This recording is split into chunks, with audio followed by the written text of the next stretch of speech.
Ma princesse, tu sais pas quoi. Aujourd'hui, je vais parler du gym. Oui, je vais parler du gym, mais je vais surtout parler des types de personnes qu'on peut retrouver au gym, justement. Pour ceux qui le savent, ça va faire 7 ans en juin que je m'entraîne. Pour ceux qui sont à la maison, qui se disent « Ah, faudrait tellement que j'y aille, faudrait vraiment que j'y aille », ben si vous pensez que ma capsule d'aujourd'hui va vous motiver, ben ça va absolument pas marcher, ça vous motivera pas, mais pas du tout. Je vous comprends très beaucoup d'hésiter à la maison parce que, une fois que t'embarques là-dedans, là, c'est aussi un jeu de patience là, avec le monde. Ça va faire à ce temps 2 ans que je m'entraîne le matin, puis même le matin, il n'y a pas moyen d'avoir la calice de paix, OK? Le monde au gym. J'ai décidé de faire une liste des types de personnes qu'on voit, puis se reconnaître en tant qu'individu, à savoir on est lequel. Donc allons-y tout de suite. On est toujours le trop intense, hein. Ça là, c'est le genre de gars, là. Dans mon cas, j'ai toujours vu des gars qui crient tout le temps. Ils crient tout le temps, là. Tu sais, là, comme si, là, c'était over trop lourd pour lui, là. Fini ses séries, là.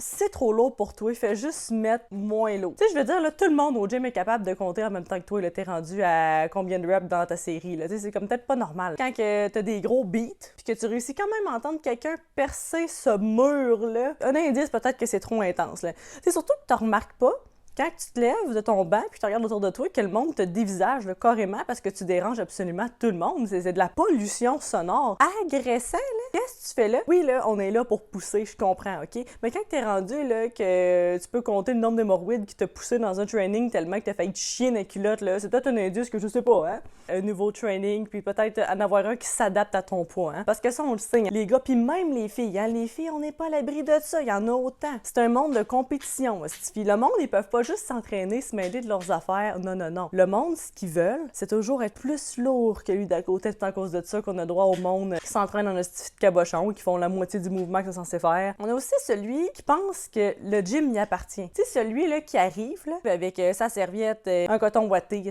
des bobettes quasiment, là. Puis là, ce qu'il fait, lui-là, c'est qu'il va mettre un bout de linge sur chacune des machines quasiment qu'il y a dans le gym. Quand tu essaies d'aller sur une machine, il te revient puis il dit « Moi, je fais des supersets. » T'es pas tout seul à payer, c'est on paye tout comme toi, là. Laisse faire tes supersets de marde, ces machines, là. Surtout que ce genre de monde-là, ils réservent absolument tout, puis là, tu vois à quelle fréquence qu'ils vont ces machines, puis je pense que la fréquence exacte, c'est une fois aux 30 minutes. On a aussi, comme type de personnalité, le cruiser. Au début, là, 7 ans, j'avais un air sympathique, puis je souriais aux personnes. Puis j'ai vite compris que le monde te regarde carrément comme si t'es un bout de roast beef. J'ai développé à ce moment-là un air bête qui m'a pris énormément de pratique et d'années avant d'avoir atteint l'air bête parfait. Pas moyen d'avoir le stiff de paix, là. Tu fais tes séries, le monde s'accote pour te regarder faire. Peu importe des gyms que je t'aligne, il y a tout le temps un cave qui a fait ça, là. Mettons, t'es caché dans un coin, là. Tu me vois dans le miroir. Tu me fixes comme un psychopathe dans le coin du miroir. Si toi, tu me vois, ça veut dire que moi, je te vois aussi. Tu sais, moi aussi, j'ai compris c'est quoi un principe de réflexion. C'est pour ça que je me regarde dans ce miroir-là. Je dis ça de même, là. Pourquoi qu'il y a des miroirs au gym? C'est pas pour savoir à quel point qu'on est beau. C'est pour savoir si on fait notre mouvement comme du monde pour essayer de pas se péter toutes les os qu'on a dans le corps, là. C'est à ça que ça sert un miroir. Le monde, là, qui sont là juste pour se regarder comment ils sont beaux, là, qui checkent leur pompe, là.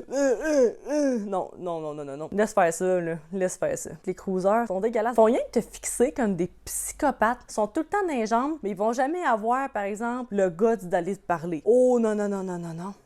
Ils font juste à la place te fixer pendant des années s'il faut. Mais non, ça pourrait juste se finir par « OK, la fille là m'intéresse, m'aller à voir. » La fille, elle dit tout de suite « Gabin, je veux rien savoir. » That's it, ça finit là, c'est fini. Mais non, eux autres, ils préfèrent étirer ça sur des années, là. J'ai développé une technique aussi pour avoir la paix, là, de ce genre de monde-là. C'est que si tu te sens trop regardé, puis qu'à un moment donné, là, écoute, ça a juste plus de classe, là, parce qu'ils sont rendus à côté de ces machines à te regarder faire. Si tu revires de bord puis tu les regardes avec la face la plus neutre que tu peux avoir, que ça ressemble à peu près à ça. Jusqu'à temps qu'ils regardent ailleurs. Ça les rend tellement mal à l'aise que je te jure qu'ils recommenceront pas tout de suite. On a aussi un type de personnalité. Moi, j'ai appelé cette catégorie-là le concours de la moins habillée. Mais quand même des limites à avoir l'air d'une petite salope. Tu sais, mais ça, l'estime de toi, là. C'est ça. On a aussi le club social. Ça, c'est le genre de monde qui vont au gym pas pour s'entraîner. Non. Eux, ils vont au gym pour voir leur ami, pour se mettre en avant de tous les poids disponibles, pour compter leur crise de vie de marde vraiment trop fort que tout le monde entende. Ils empêchent le monde de s'entraîner, sont calissement dans les jambes, puis en plus, on est tous obligés d'endurer ce qui se passe de pas intéressant dans leur vie. On a aussi le groupe de saucés. Les saucés, ça, c'est sérieux. Ça s'aime beaucoup trop, premièrement. Ça a une attitude de marde, ça se prend pour un autre. C'est le genre de personne qui comprend pas. Parce que, tu sais, le but d'aller au gym, c'est d'être en forme, d'avoir une bonne santé, OK? Ça, c'est un but important. Mais là, quand t'es rendu que c'est tellement devenu un trouble obsessionnel que tu prends de la shit qui te t'auto-détruis carrément parce que tu vas avoir des biceps plus gros que ton crâne. Ben là, à ce moment-là, hein, le saucé, souvent, il n'y a pas un QI ben élevé. C'est ça, hein? Les airbites, catégorie que je fais clairement partie. Si tu vas avoir vraiment la paix, à ce moment-là, ce que tu fais, c'est non seulement tu travailles ton airbite, en plus, tu t'achètes une calotte, comme ça te sert d'œillère, tu sais, comme les chevaux, là, tu vois rien chaque bord. Puis en plus, tu te mets des gros écouteurs. Le Starter Pack Airbite. Ça, t'es là pour t'entraîner, t'es là pour faire tes affaires, t'es pas là pour compter ta vie de merde, t'es pas là pour te faire des amis. Voilà. On a aussi le monde qui font de l'attitude. Tu sais, ils marchent, le puis là, ils sont fiers des autres. Puis là, on peut comprendre que dans les catégories que j'énumère, là, tu peux en mêler. Tu sais, ça peut être un saucé qui a de l'attitude, parce que souvent, ça vient ensemble. Mais t'as aussi le monde pas saucé qui ont vraiment de l'attitude, là. Larger than life, Stiffy, ça prend tout le trottoir. Ça essaie de spotter tous les chicks. Le chest sorti, toi là, un vrai coq, hein? C'est toutes ces poules. Il veut conquérir un territoire. Péripétie que j'aimerais raconter d'ailleurs à propos de ça. Dans le gym, en tout cas, du moins que je vais, là, c'est ce qui se passe. Il y a des gars. Bon, là, ils sont tous en t-shirt. Jusque-là, tout va bien. Après ça, il arrive un gars en camisole. Après ça, tu vois les gars comme le regarder. Ils partent dans le vestiaire. Quand ils ressortent du vestiaire, ils ont une camisole sur le dos. C'est quoi l'affaire? T'arrives au gym pis t'as comme 8 si genre outfit de préparer dans ton petit sac comme. Puis là, toi, tu voulais mettre ta camisole, mais là, t'avais trop peur de mettre une camisole. Fait que là, t'as attendu que quelqu'un le fasse avant toi, puis là, tu vas te changer. C'est tellement louche aller changer au milieu d'un training pour ressortir avec une camisole quand t'en as déjà vu un. C'est donc même bizarre. Si tu veux mettre une camisole, mets-toi une camisole, puis si tu veux pas en mettre, t'en mets pas. Au pire, si t'es trop gêné, puis tu veux voir est-ce que le monde en met, ben, regarde, tu vois qu'il y a du monde qui n'ont mis, puis le coup d'après, ben, mets-en une. Mais voyons, c'est quoi ça? Je comprends pas pourquoi que le monde s'assume pas à ce point-là. C'est une camisole. Puis là, je parle pas de camisole de gym dégueulasse qu'on te voit une épaule, là. Je parle vraiment d'une camisole classique, là. Rien de plus normal. Ça pour dire que s'entraîner, c'est vraiment bien. Je recommande l'entraînement à pas mal de monde, mais si t'es vraiment un estifine antisociable comme moi qui a de la misère à endurer le monde, qui est sur le bord de péter des gueules, là, je te conseille fortement d'y aller tôt le matin, à éviter 4 heures de l'après-midi. Ça, c'est non.